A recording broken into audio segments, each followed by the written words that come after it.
Hi folks, Dave, the Honest Audiophile. This is the Kinera Gumiho Celest, and these are my Honest Audiophile impressions.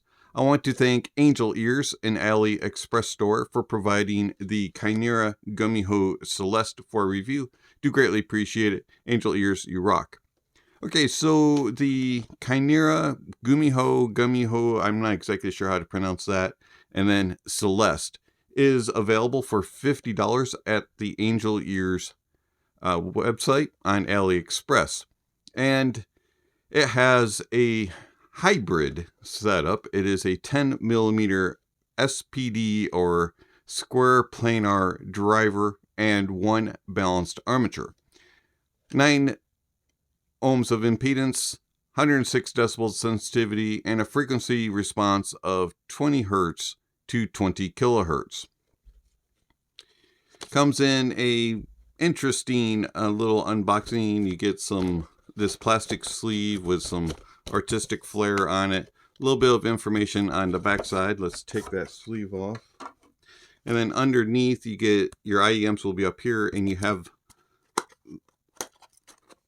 this weird, I don't really understand the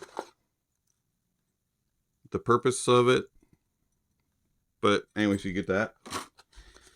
And then you get a little carrying pouch, which squeezes to open. There's a little bit of branding on it that's extremely hard to see.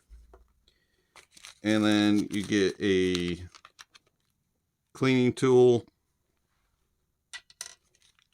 and 2 bags of tips. One bag has these kind of clear, very short, wide bore tip, and then the other bag has a more standard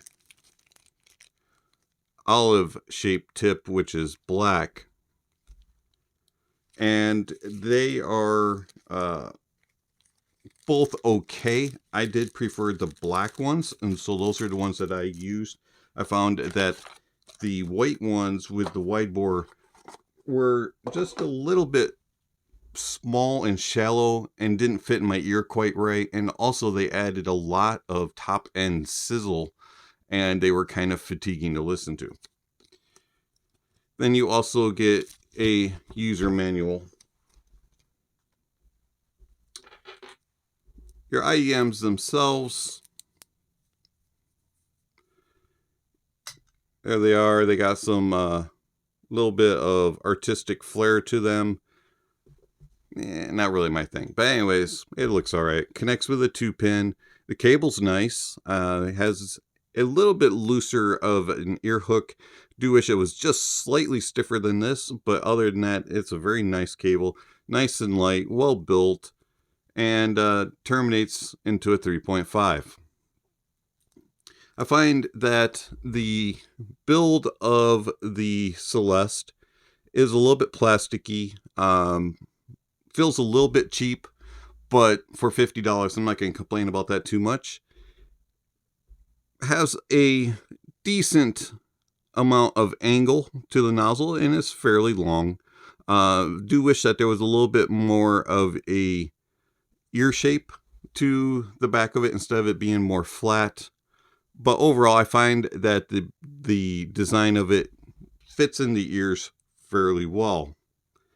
They isolate extremely well. I find that when you put them in your ears, that longer nozzle goes right in and it snugs in, and they block out outside noises. You're probably somewhere around 66% of outside noises being blocked. Comfort wise, I can wear them for about an hour, a little bit longer, before they're starting to say, hey, take me out, give me a little bit of a break, and then I can put them back in.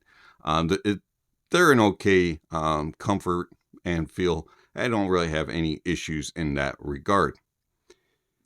The ability to drive them is actually fairly easy as well. I find that the Kinera Gumiho Celest is not very picky when it comes to sources as far as power.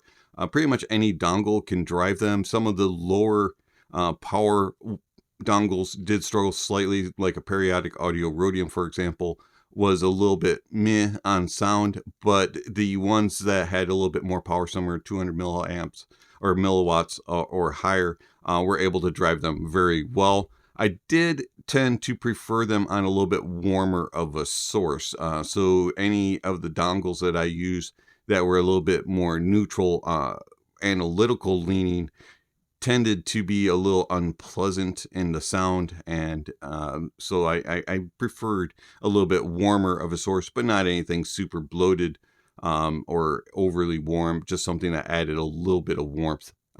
Did help the overall sonic presentation.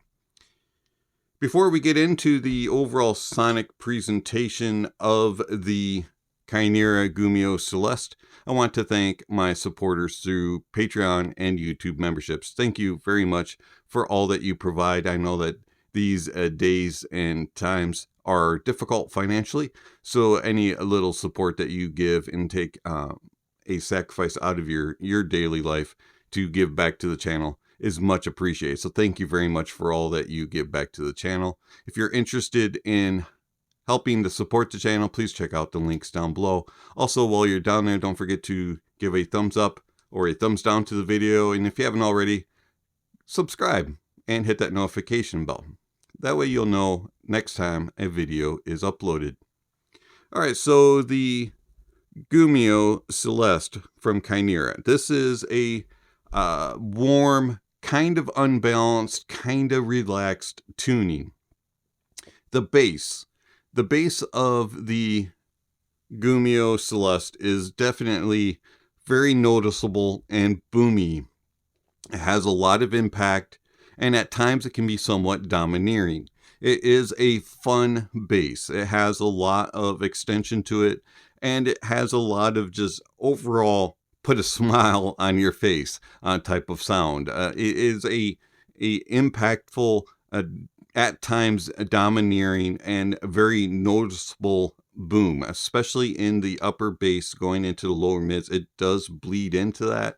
And overall, it's just a very engaging and fun bass. It has okay detail retrieval, and the resolution is all right. But overall, it's just a very much a fun bass rather than a more clean and clear and honest bass, we'll call it.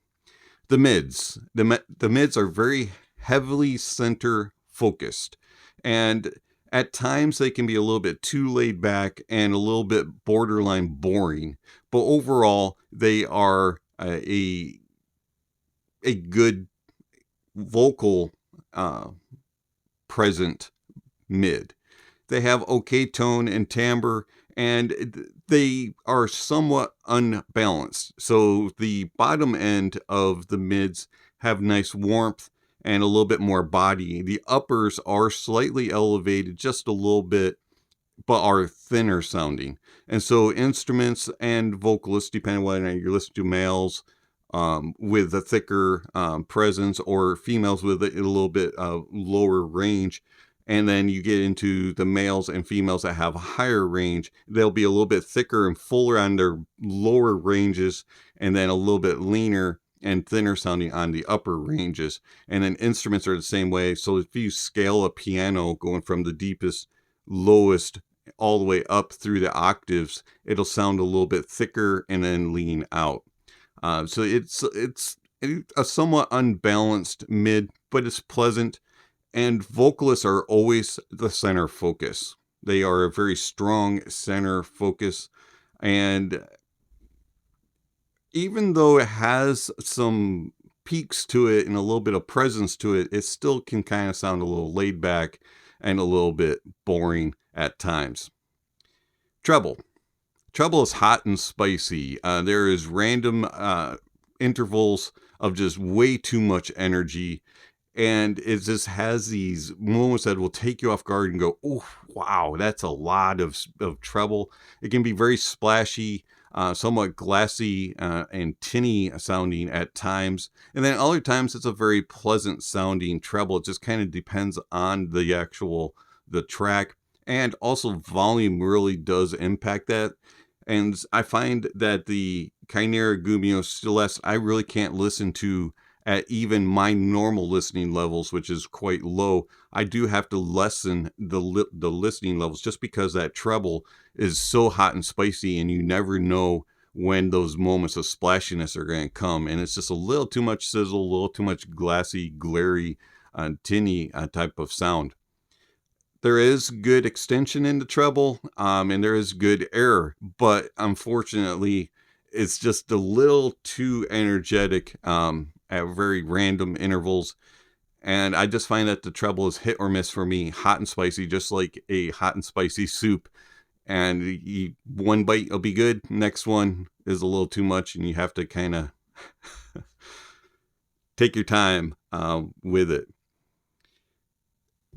Overall, the detail retrieval of the Kinera Gumiho Celest is decent for the price point. It does a good job of bringing in details. You're not going to really lack anything, especially for the price point. And I find that it has good details through the bass, the mids, and the treble. Resolution, on the other hand, is kind of mediocre. It's kind of not the greatest, even at the price point. It does lack refinement. It's not really well defined of the details. As I said, from the upper mids into the treble, note weight is a little bit leaner and a little bit thinner. I do wish I had a little bit more body, especially in those areas. And then the bass, I wish, was a little bit thinner. Tone and timbre is kind of close to natural, but not. It's not offensive, but it's not really spot on. It does okay, but does have a metallic twinge to it, especially in the upper mids and in the treble. Stage width is about average. It does an okay job. It doesn't sound cramped, but it also doesn't sound really wide. It just kind of sounds like it's right about in here.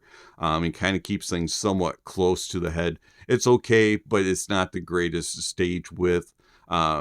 Depth is definitely not something that it does really well. It does get cramped and crowded at times on busier tracks. And then the layering also is kind of okay. You can separate out instruments, and they do play and mesh together kind of, but at times they get kind of mashed up and become kind of one notish, especially in the bass. And then in imaging, things do track across the stage. There's no gaps or anything, but it's kind of more, it's over here in this neighborhood, it's over here. It's not super precise, and you can't really pinpoint it. So overall, I find that the Kinera Gumiho Celest is an okay sound. It's a $50 IEM that does what it's supposed to, play music and be a kind of warm, relaxed sound. It's enjoyable, but it really doesn't do anything super special. How does it compare to a couple other planar IEMs, especially ones that have come down in price, like the TINHIFI P1 Max? The P1 Max just absolutely destroys the Kinera Gumiho Celest. It is a better tone and timbre, better detailed, better resolving, and overall a more balanced sound. It does not have all the peaks and the mids and in the treble, and it is a just more accurate, engaging type of sound signature that I enjoy. Plus the soundstage is a lot wider, better depth and layering. And then going into another planar that I enjoy that has a similar bass presence is the 7 Hz Timeless. And the 7 Hz Timeless is just better resolving, better detail, has more accurate natural tone and timbre, and also is not near as peaky in the uppers. And so I find that those two are a lot better. I know that they are more expensive than the Kinera, but if you can just save up in your budget, you get a better deal getting either the P1 Max or the Timeless. But if you really want a introduction into a planar / hybrid or something with planar, sure, it's different, it's unique, and it does have planar in it. So the Gumiho Celest might be an option, but honestly, save up your money and get the P1 Max. It's been Dave, the Honest Audiophile. Thank you for watching, and I'll catch you on the next video. Speaking of next video, somewhere on screen, subscription links, notification bells. If you haven't already, please check those off. Again, don't forget to give a thumbs up or a thumbs down to the video, and also check out all the links down below. There's all kinds of information down there regarding how you can contact the channel, follow the channel, support the channel. All that kind of stuff is down below, along with gear recommendations and tier lists and all kinds of information about music and all that kind of good stuff. So check out the links down below, and then don't forget to enjoy the music, and that honesty is the best policy.